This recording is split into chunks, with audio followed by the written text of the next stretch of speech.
Bonsoir. Je m'appelle Mutombo Kanyana, d'origine congolaise, Congo-RDC. Je viens de Genève, en Suisse, où je vis depuis 36 ans. Et je suis venu dans le cadre d'une conférence sur l'expérience d'une institution que nous avons pu implanter à Genève, l'Université populaire africaine. Et il s'agit donc de partager cette expérience avec les amis qui sont ici à Lyon. Les éléments qui vont être mis en avant seront surtout des éléments qui tiennent à l'identité africaine parce que c'est à partir d'une démarche sur l'identité africaine qu'on est arrivé à créer cette université à Genève. Mais c'est une longue démarche qui a été un processus d'environ 15 à 20 ans et qui a donc qui est passé par des formations sur l'Afrique et il a fallu conceptualiser un peu c'est quoi l'identité africaine parce qu'il y a plusieurs identités, il y a plusieurs cultures et donc on a fait ce travail de conceptualisation qui aujourd'hui est reconnu puisque nous avons dans ce cadre mené un projet sur l'identité africaine au Rwanda pendant 5 ans, de 2005 à 2010 et la plupart de nos formations à Genève et de nos activités tournent autour de l'identité africaine à travers des cours d'histoire qu'on appelle l'histoire positive de l'Afrique ou des séances de ciné-club ou tout simplement plusieurs conférences, mais ainsi que des formations sur l'Ubuntu qui est une un des aspects, si on peut dire, de l'identité africaine. Et donc on met beaucoup l'accent sur la culture, sur l'histoire et la sociologie. Et en tout cas, les Africains devraient s'intéresser un peu plus à leur identité parce que ce n'est pas toujours le cas. Les Africains sont un des rares peuples du monde qui ont toujours mal à leur identité. Et donc, c'est de ça qu'il faut essayer de se soigner, si on peut dire. Bonsoir. Bonsoir, donc je suis Jean Krios Moukala de nationalité congolaise du Congo-Brazzaville. Je suis en effet, comme vous l'avez souligné, secrétaire général du collectif Africa 50. Ce collectif est né à la veille de la célébration du 50e des indépendances africaines, donc en mars 2010. Et nous avons organisé au cours de cette année 2010 le 50e des indépendances. Cet événement a pris fin. Il a fallu après réfléchir sur la dynamique nouvelle qu'il fallait donner à ce collectif.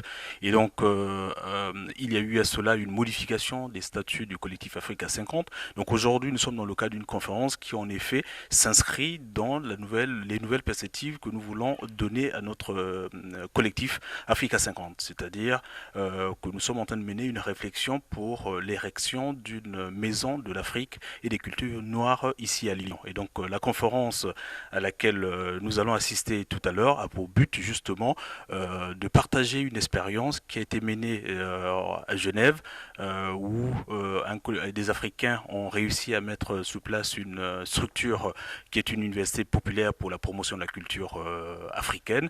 Et donc nous voulons nous inspirer au niveau de Lyon de cette expérience. Et donc la conférence aujourd'hui a pour objet de partager cette expérience et voir dans quelle mesure ça peut également nous inspirer dans ce que nous voulons faire au niveau de Lyon ici. Monsieur Kanyanya Mutombo est le président de cette université populaire africaine francophone de Genève. Et donc c'est à ce titre que nous l'avons fait venir, d'autant plus que c'est une institution qui a aujourd'hui une expérience reconnue. Et donc nous allons écouter avec beaucoup d'intérêt la conférence à laquelle nous allons assister pour voir justement sur quel point nous pouvons, nous également au niveau du collectif Africa 50, nous inspirer pour pouvoir mener à notre niveau également une expérience, peut-être pas forcément semblable, mais en tout cas dont l'université francophone de Genève, populaire francophone de Genève, peut être une source d'inspiration pour nous. Alors, je m'appelle Colette Ilunga. Je suis élue dans cette mairie qui vous accueille aujourd'hui pour cette journée qui va parler de l'expérience, expérience réussie qui a lieu en Suisse et donc qui accueille un intervenant qui est directeur de l'Université populaire de Suisse. Alors, je fais également partie d'Africa 50 puisque je suis présidente d'une association qui s'appelle Émergence Plus et qui travaille en fait pour euh, euh, comment dire, aider les personnes qui ont un diplôme, les personnes qui sont discriminées au niveau de l'emploi, à trouver un travail à la hauteur de leurs compétences. Une catégorie de la population française qui sont un peu les oubliés de la République. C'est des citoyens, mais ils n'ont pas la possibilité d'exprimer cette citoyenneté comme il le faut.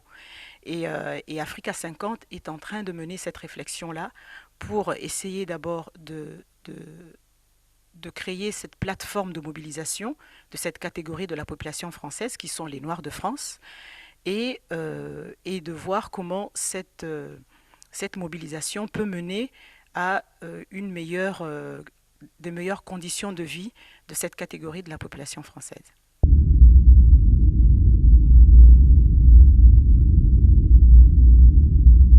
Il y a un interlocuteur qui me disait qu'Africa 50 veut terminer les gens parce qu'on fait une réunion aujourd'hui, on en fait une demain. Je dis qu'Africa 50 ne sort pas souvent, mais quand il sort une fois pour toutes. Donc une fois de plus, je vous remercie d'être venu ce soir à la mairie du 9e. Si nous avons la chance de pouvoir bénéficier de cette conférence ici, c'est parce que nous avons une élue, qui est Colette Ilunga, qui est dans le collectif Africa 50. Et donc je vais lui passer la parole, car c'est elle qui nous accueille ce soir. Alors bonsoir chers concitoyens, je suis bien contente de vous accueillir dans cette maison qui vous appartient, qui est une maison du citoyen. Et parce que c'est vrai qu'on a longtemps regardé les mairies au loin. Lorsque je dis on, c'est-à-dire que je parle des minorités noires en France. Et je pense qu'il est temps d'investir ces lieux qui sont des lieux de décision où on a tout intérêt à être représenté en tant qu'élu. Et donc ce soir, la conférence va porter sur l'identité africaine, la présence de l'identité africaine dans le monde, la promotion. Je pense que Africa 50, qui est une structure qui regroupe plutôt les associations, peut être vue, moi en tant que femme politique, comme une plateforme de mobilisation de cette catégorie de la population française qui est un peu comme des oubliés de la République. Donc Africa 50 est un collectif d'associations qui compte un peu plus de 25 associations qui couvrent un peu toutes les zones de l'Afrique subsaharienne. Alors comment est né Africa 50? Comme le stipule le nombre 50, et après plusieurs réunions, au mois de mars 2010 est né Africa 50 qui a piloté ce projet.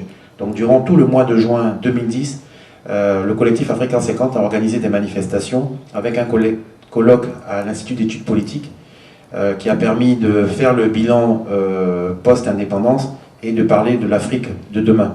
Sans langue de bois, ce colloque a été très intéressant. Il y a aussi plusieurs conférences, en particulier celle du professeur Elika Mbokolo. Nous avions souhaité recevoir aussi Amadou Mantarambo, mais il n'a pas pu venir. C'est Kifli Selassie qui est venu ici dans cette mairie. L'un des temps forts, ça a été l'inauguration de l'hôtel de ville, parce que pour une fois, nous avons investi l'hôtel de ville, comme le disait Colette Ilunga, qui est un lieu qui nous appartient. Et nous avons inauguré donc ce cinquantenaire des indépendances en présence de l'ancien Premier ministre burkinabé, Ouédraogo, qui était présent. Il y a eu aussi la fête de la musique, où pour une fois il y avait 3 scènes africaines, une scène d'hier, une scène d'aujourd'hui et une scène de demain, si je pourrais dire, à la Guillotière. Et nous avons terminé l'année dernière par une grande cérémonie à Chasselet le 11 novembre, lors du Tata, qui avait été précédée par la diffusion d'un documentaire en cette mairie, parlant des tirailleurs africains massacrés à Chasselet. Car comme quelqu'un disait, si tu ne sais pas inventer, imite ce qui se fait bien. Donc nous nous sommes tournés vers Genève, qui est à quelques kilomètres d'ici, quelques centaines de kilomètres d'ici, où il existe déjà une expérience similaire à ce que nous voulons réaliser. Donc nous avons invité M. Kanyana Mutombo à venir nous livrer l'expérience de Genève, de l'Université populaire africaine francophone de Genève. Et je vais passer la parole à Kanyana Mutombo qui vient d'arriver de Genève et qui a bien sympathiquement accepté de nous consacrer une grande part de son week-end qui est très très chargé. Merci. Ouais, merci de m'avoir invité ce soir pour partager avec vous l'expérience que nous avons essayé de lancer en Suisse depuis les premières années. Lorsque je venais de débarquer en Suisse, j'avais l'habitude d'être invité dans des écoles pour parler de l'Afrique. Voilà, on m'invitait, oui, venez nous parler de l'Afrique. Et puis, j'ai commencé à parler de l'Afrique. Et puis, juste au moment d'ouvrir la bouche, je me disais, mais qu'est-ce que je vais leur raconter? C'est pas l'Afrique, c'est un continent immense. Qu'est-ce que je raconte? Je raconte la géographie, l'histoire, et encore quelle histoire, etc. Donc, très tôt, les questions commençaient à être soulevées de savoir de quelle Afrique et comment en parler. Et donc, petit à petit, j'ai été amené à travailler sur cette Afrique qui est à la fois multiple mais aussi unique, la délimiter, la cerner et dégager de tout cela des éléments qui puissent être communs. Et on est arrivé donc à théoriser, à faire toute une théorie de l'identité africaine qui a pu être dispensée pendant quelques années à travers des séminaires, à travers aussi des conférences, et jusqu'à ce que ça puisse retomber dans les oreilles de quelques personnes en Afrique à l'occasion d'un passage que j'ai effectué à l'UNESCO. Et j'étais étonné que, alors que ça faisait une vingtaine d'années que je vivais en Suisse, en Europe en tout cas, que d'Afrique vienne une demande de pouvoir réaliser un projet sur l'identité africaine. Donc, alors la présence africaine dans le monde, c'est avant tout celle d'une visibilité et d'une représentation de l'Afrique ou de l'homme africain, et en particulier de son identité. L'impératif identitaire était constitué un enjeu colossal en Afrique, en tout cas pour les Africains, dans la mesure où nous sommes passés par une négation et une perte de cette identité africaine. On peut même parler de génocide culturel. Lorsqu'on parle de l'histoire de l'Afrique, de ce que ce continent a subi, il y a au moins 4 formes de génocide que nous avons subi. Le génocide culturel où on a nié nos identités, un génocide politique puisque les empires, les systèmes politiques ont été complètement éradiqués et remplacés par des systèmes assez fantoches. Sur le plan économique, on nous a imposé des cultures et une économie d'exportation, alors que nous étions dans une économie d'autosuffisance et d'indépendance alimentaire. Sur le plan social, évidemment, il y a eu aussi une forme de génocide. Et donc, la question identitaire est au cœur, en tout cas, du devenir de tout Africain, quel qu'il soit, ou quelle que soit la place qu'il occupe ou le lieu où il vit. Et surtout dans la perspective de renaissance africaine, un mouvement dont on entend beaucoup parler, il est question de pouvoir travailler, de pouvoir s'intéresser à cette identité africaine qu'on a du mal à porter comme une maladie honteuse. C'était d'accueil comme celle dans les